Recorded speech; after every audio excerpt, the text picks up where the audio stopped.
Hello everyone, welcome to my presentation. My paper is a study of Korean-American writer Joan Chang's fifth novel, On Such a 4C, published in 2014. My presentation will be mainly reading of my paper. You're welcome to pause anytime during the presentation if you need to read the contents. This is the abstract of my paper. First of all, I give a short introduction of the author. The major themes in his novels, and the novels that he has published. Here you see a photo of the writer and the book cover of this fiction. This is a summary of this novel.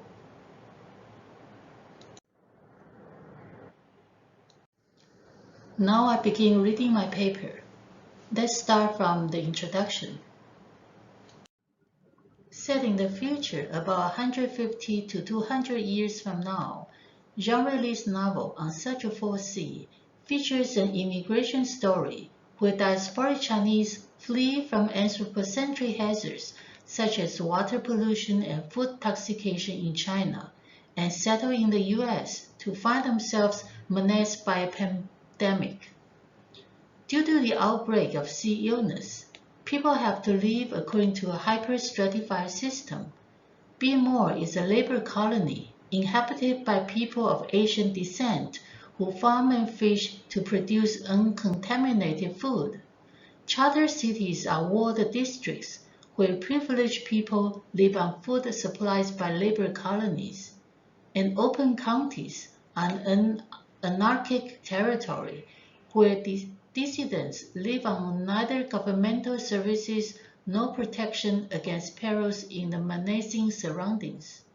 On Such a 4C portrays a dystopia where people struggle to survive in an ecologically deteriorating environment. Because examination of health and security have become decisive in allotting different habitats for different populations, made possible with the execution of state power, human existence in this world are revolving around the three axes: governmentality, population, and security. Foucault, with inspiration from Barthes, perceived the government as the method of population control, a scheme for the production and reproduction of life, a system of representations, and therefore considers governmentality as the ugly word, since he notices how the government could wield its administrative power to regulate people's lives in the name of ensuring wholesomeness and prosperity. Foucault believes that through mediums such as campaigns, education, promotion, alteration of attitudes, or assurances implemented by the government, the population will become manageable, especially regarding its opinions and beliefs, ways of doing things, customs and habits, forms of conduct and behavior, requirements, fears, and prejudices. Then how about the biopolitics in a time about 150 to 200 years from now? On Such a 4C is an anthropocentric narrative depicting a world already defined by human-induced disasters such as water and air pollutions, and inhabited by people living on highly stratified and segregated enclaves in order to sustain life. It shows that when the climate turns extreme and the environment deteriorates, in the name of species survival, stern administration and strict discipline of life under the sovereign power become unnegotiable. Enlightenments from biopolitics and dystopia draw our attention to the issues of diaspora and precarity in On Such a 4C. As an Asian American text with a diasporic theme, how are the immigrant experiences of the Chinese in On Such a 4C similar to and also different from the migration of their forebears in the 19th and 20th century to America? Is mobility a given or a curse while evaluating one's life? How does the meaning of race change within the discourse of environment politics. As a dystopian text, when guarantee of security becomes out of the question, on what grounds does a government preserve its right of management on people? While facing upcoming ecological threats and disorder, and anticipating a gloomier future, from where do people draw their strengths of sustainability? How to adopt a strategy for survival when the endeavors to establish an equilibrium and homeostasis turn Sisyphean?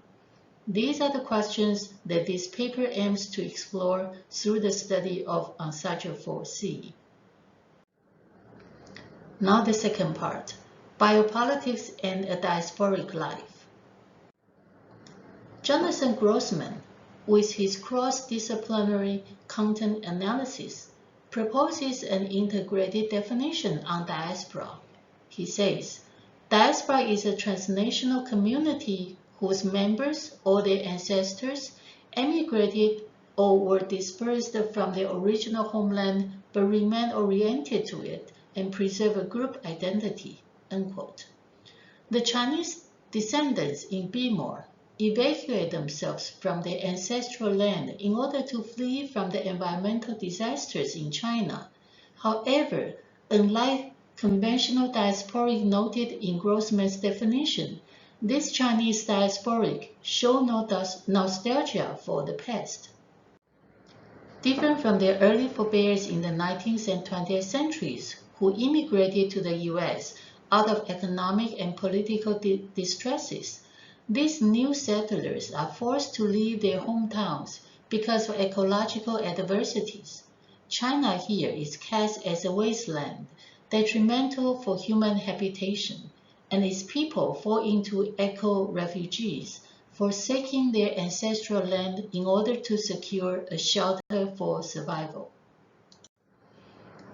Under the governance of the Directorate, people are assigned to different habitats in Ancestral 4C, charters for super-rich people, facilities for laborers, and open counties for fugitives and criminals.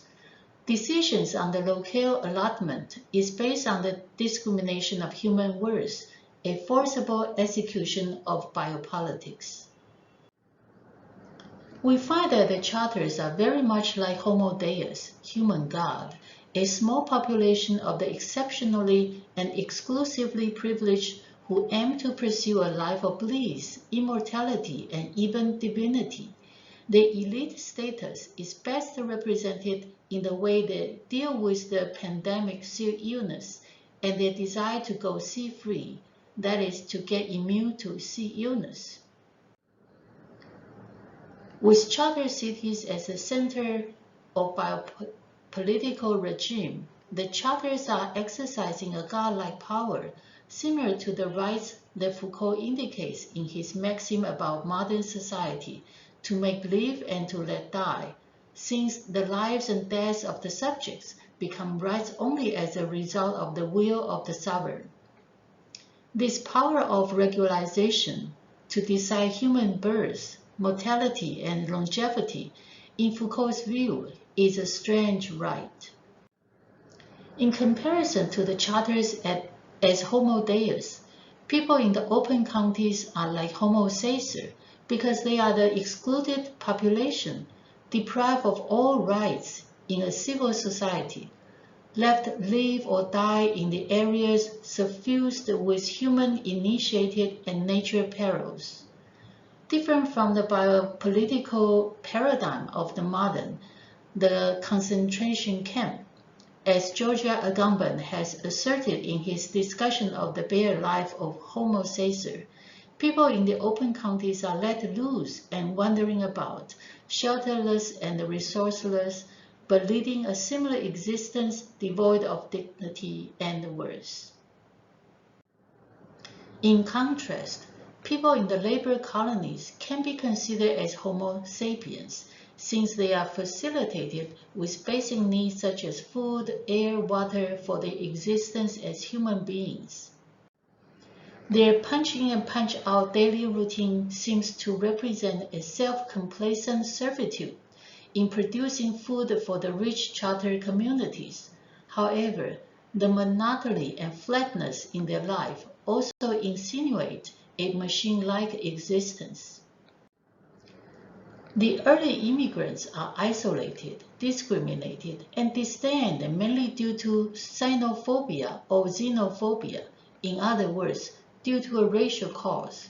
In comparison, the new settlers are set aside more out of a biopolitical cause to be the workforce for the privileged population. They are, in Rachel Lee's term, on the verge of zoification, turning from Homo sapiens to Homo sacer. With the enlightenment from the theory of biopolitics, Rachel Lee observes, quote, "Race studies has typically understood biopower in terms of ethnics, natives, and subalterns occupying the position of zoe, or bare animal and cellular life, as opposed to bios, politically recognized life, narrated life lived by a historical organism." Unquote. In Rachel Lee's viewpoint, bios refers to politically worthy life, and zoe to bare, unprotected animal life. And any human who is reduced to the insect, rodent, bird, or microbe is undergoing a process of zoification. For people in Bmore, life is almost equal to the course of becoming Homo sacer, since the eco-environment is deteriorating, living space is shrinking, resources are diminishing, and any hope to advance one's living condition is waning. For them, it is life with no promise about the future. Several scholars provide interpretations for the epithet sea illness. For example, Christopher Fan comments, quote, "Even though the sea of the appellation is never defined, it strongly implies cancer while also inviting interpretations such as crash, climate, capital, and China." Unquote. Before we decide to read on such a 4C as a China threat narrative, we might as well examine it with the viewpoint of diaspora and mobility and Foucault's idea about racism. When this novel begins, it proclaims a unique temporality. America today is like China in the past as a satisfactory dwelling, and China today will be America in the future as a contaminated habitat.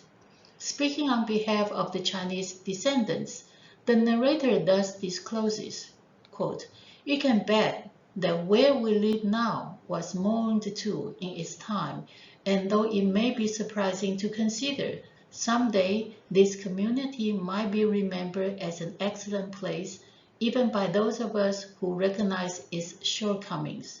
Unquote. These Chinese immigrants in Bmore, which used to be called Baltimore, are clearly aware that their current settlement used to be inhabited by the Baltimoreans who had left for other terrains because they found their environment going downhill and uncomfortable for living anymore. The Baltimoreans abandoned the city exactly for the same reason that the Chinese immigrants abandoned their polluted homeland. Considering the significance of Baltimore, Matthew Hart compares the Chinese settlement in Bmore to the Black community in Baltimore. Hart's comments provide insight in two aspects.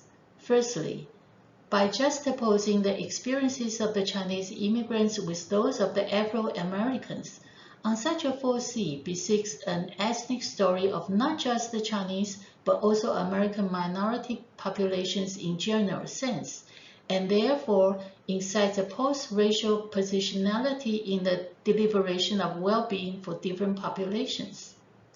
Secondly, by settling the Chinese in Baltimore, a meaningful city during the American Revolution for Independence, the Chinese immigrants are granted the halo of being pioneers and frontier settlers for this land, and accordingly, their entitlement to claiming America. In a word, by associating the Chinese diaspora with Baltimore, On Such a 4C has transcended racial segregation in terms of constitutional right and land right. Since it is for sure that the environment would continue its deterioration, the unsatisfactory and uninhabitable surroundings today might be the subject of nostalgia tomorrow. Therefore, habitability is an issue of subjective comparison rather than a matter of objective evidence. Because of the correlation, China and America actually share the same problem and the same prospect about their environments. Nevertheless, in Be More, we find these Chinese are workers of reliability, conscientious, and order, whereas in the charter cities, though with various races and ethnicities, we see vanity, avarice, corruption, and calculation in the economically and politically privileged residents. For this reason, an Orientalist reading of the novel should be challenged. Rather than picturing China as a contagious disease or a peril to the globe, On Such a Foresee invites us to contemplate with a different spectrum a new racism considered by Foucault as the basic mechanism of power exercised in modern states. In the domain of On Such a Foresee, difference in skin color is not a crucial issue. Here, biopolitics has overtaken ethnopolitics as a sovereign principle. After all, pandemic and pollution discriminated and spared no one. As long as environment deterioration remains irreversible, humans, no matter whether they are Homo deus, Homo sapiens, or Homo sacer, will all turn diasporic, leading a life always on the run, migrating from one place to another in search for livable terrain, and endeavoring in dodging zoification. The paradox is, even though diaspora becomes a common fate, people are not endowed with freedom of mobility because their movement would be totally subject to the livability of the environment. Part 3. Precarity and the Singer's Life. Judith Butler asserts that precarity manifests in the fact that some populations are framed as destructible and losable, and the loss of their lives is deemed ungrievable. To redeem human beings from falling into precariousness, Butler proposes that we look into the nature of who I am, or more precisely, who we are. Butler accentuates the necessary interdependency among people and the preordained collectivity in our subjectivity. Quote, precariousness implies living socially, that is, the fact that one's life is always in some sense in the hands of the other. Unquote. This strategy of dealing with precarity through interconnectivity explains why On Such a Foresee is narrated through a first-person plural voice, we, the unidentified residents in Be More.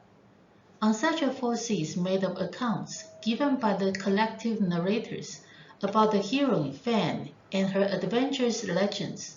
To them, Fan represents the model and hope for people in this apocalyptic era. Storytelling for Be More residents means the action they could take to locate the meaning of their pathetic existence, and the love story of Fan and Reg sustains them with the strength to live on. In other words, they tell stories, therefore they are. Storytelling and story-making help them to defy precarity, to reverse the dystopian livelihood of precariousness to one with, quote, the potentiality to form non-dominant modes of collective existence that pose a challenge to the constraining, destructible, and unbearable effects of contemporaneous living, unquote. The choice of a plural narrating voice confirms that to survive in a dystopian world, the role of the individual will not have effect unless it is embedded in relations with the whole. Due to environmental deterioration and governmental hegemony, On Such a Foresee portrays a life where human beings are forced to lead a diasporic life, forever on the run to locate a livable habitat, and a precarious life, persistently at the mercy of the sovereign power. With view to the singer's song, we find On Such a Full Sea as a dystopian text not only dealing with life and death, but also deliberating on human precarity as well as possibility of sustainability. Here is the bibliography. That's all for my reading. Thank you very much.